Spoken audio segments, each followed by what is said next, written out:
Dans cette même veine, le vice-premier ministre, ministre des Affaires étrangères, a poursuivi ses échanges avec les ambassadeurs des pays membres de l'Union africaine au sujet de l'agression d'une partie de la République démocratique du Congo par l'M23 soutenue par le Rwanda. Une correspondance adressée au président en exercice de l'Union africaine, il faut le dire, a été remise à l'ambassadeur du Sénégal en poste à Kinshasa. Avec la MONUSCO, les échanges ont tourné autour de l'appui qu'apporte cette mission onusienne pour éradiquer le groupe terroriste M23 du sol congolais. La situation dans la partie est de l'RDC ne laisse aucun répit les vice-premiers ministres, ministres des Affaires étrangères, Christophe Lutundola.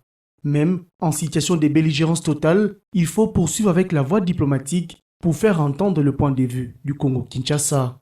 Après les ambassadeurs des pays membres du Conseil de sécurité, les chefs de la diplomatie RD congolaise a reçu tour à tour les ambassadeurs des pays membres de l'Union africaine ainsi que la MONUSCO. Une correspondance a été remise à l'ambassadeur du Sénégal en poste à Kinshasa. Elle est adressée au président du Sénégal, Macky Sall, président en exercice de l'Union africaine, sur la situation qui prévaut dans l'est de l'RDC. La position de l'Union africaine, elle est constante, c'est la promotion de la paix. Quand il y a une crise pareille, donc des actions sont menées en vue de résoudre la situation donc, dans les meilleurs délais possibles. Ce sera très difficile de prendre déjà position, ne serait-ce que pour donner une chance à la paix, une chance à une bonne résolution des conflits. Peut-être qu'on devrait se garder donc certaines positions.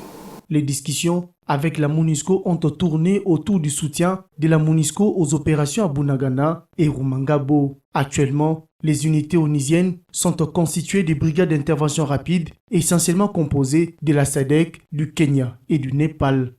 Pour les Nations Unies, il faut tout mettre en œuvre pour arrêter les incursions en répétition en RDC afin de permettre le bon déroulement du processus de Nairobi sous la présidence du président Uhuru Kenyatta et la médiation qui est assurée par le président angolais Joao Lourenço.